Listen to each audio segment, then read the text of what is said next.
Olá a todos, Deus nos ama. Hoje venho falar sobre Padre Pio.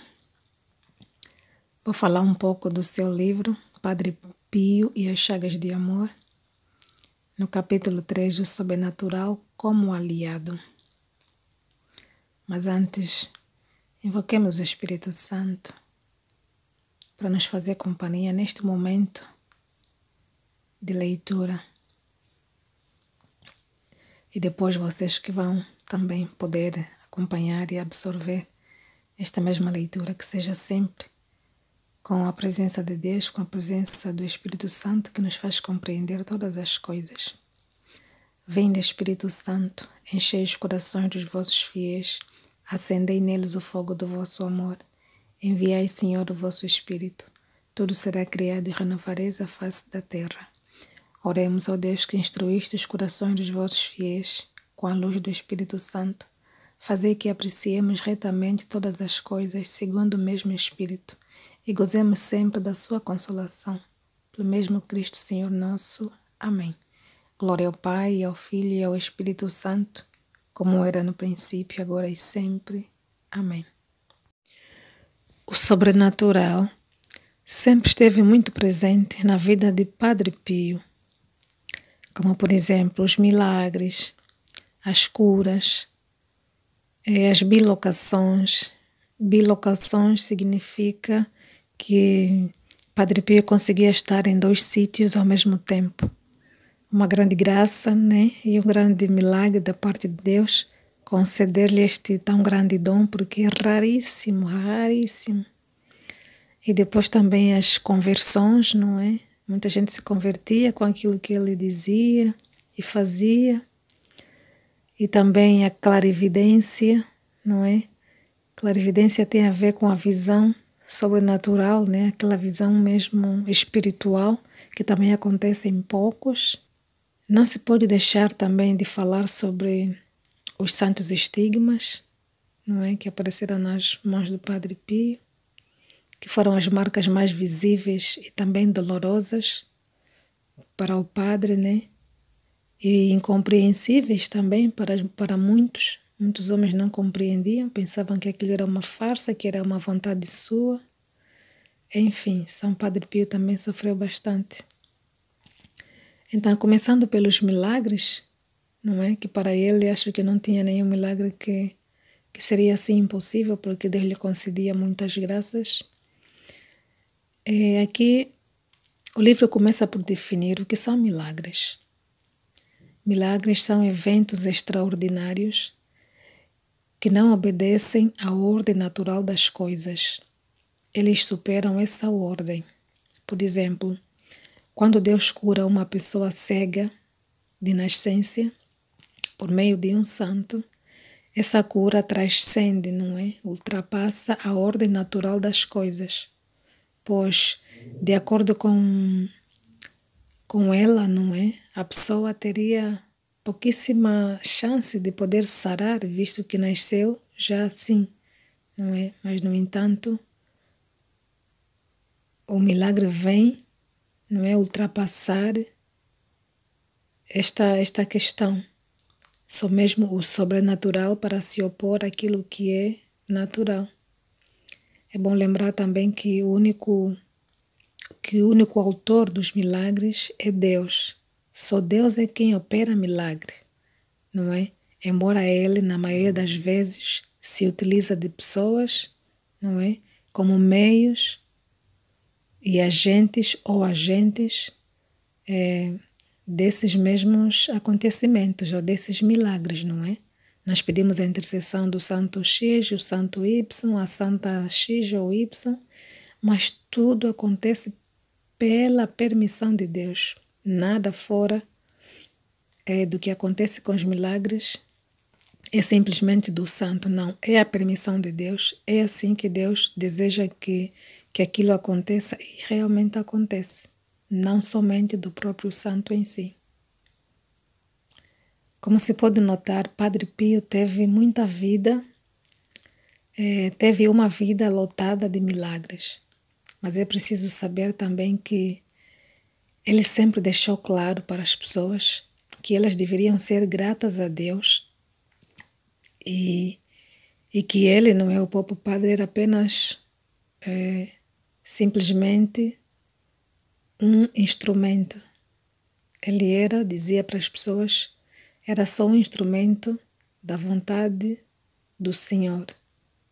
E que vem comprovar então a frase anterior que todo milagre acontece pela permissão de Deus. Venha de qualquer santo, foi sempre com a permissão de Deus que o milagre, é sempre com a permissão de Deus que o milagre acontece. É necessário perceber a mão de Deus que se esconde por trás da mão do homem. Esta é uma frase do Padre Pio. O primeiro milagre que foi atribuído ao padre aconteceu em 1908. Ele vivia num convento que ficava em Monte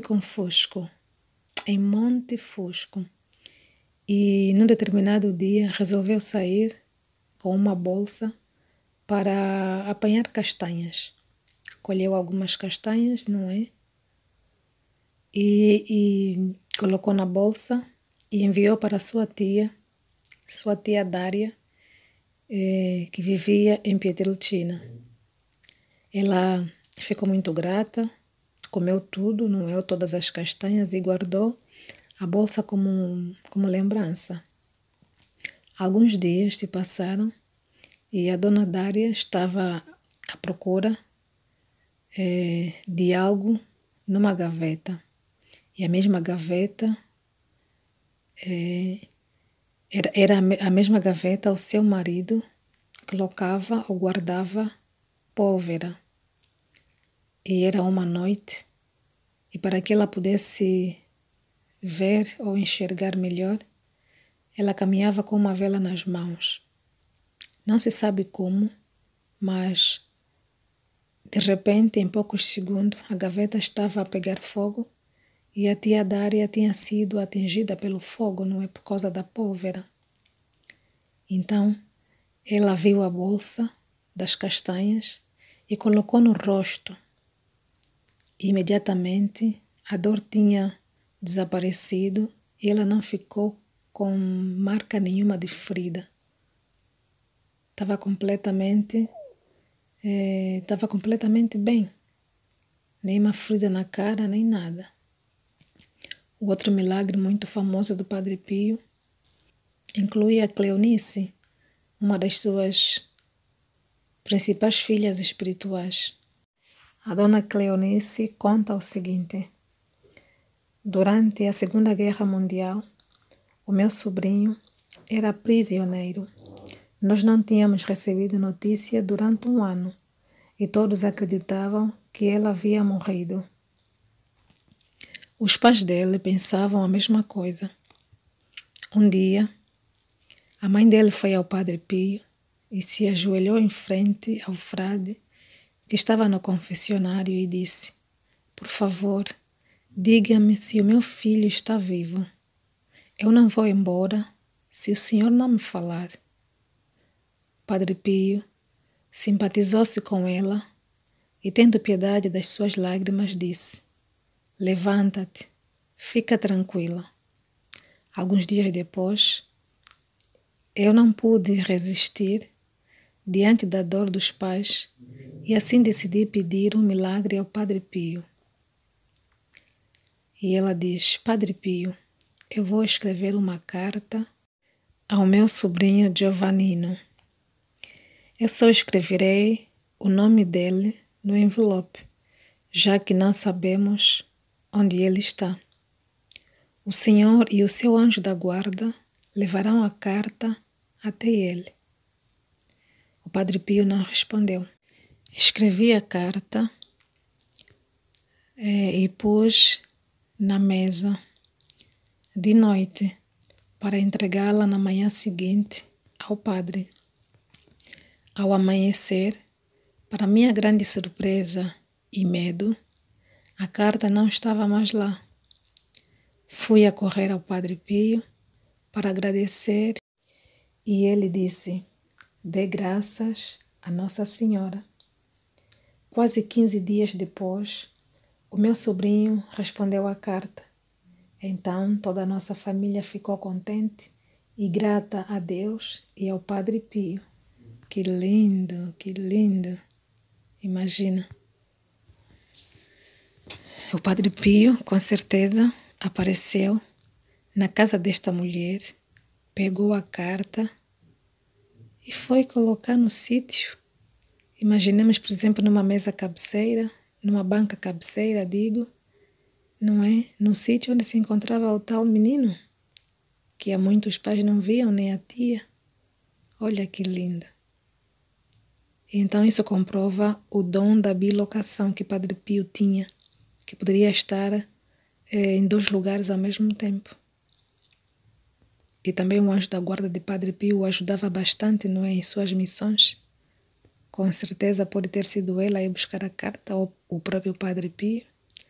Enfim, com Deus acontecem coisas extraordinárias, principalmente na vida daquelas pessoas a quem Deus dá um grande dom, dá dons especiais, não é? Para que a presença dele se faça viva, não é?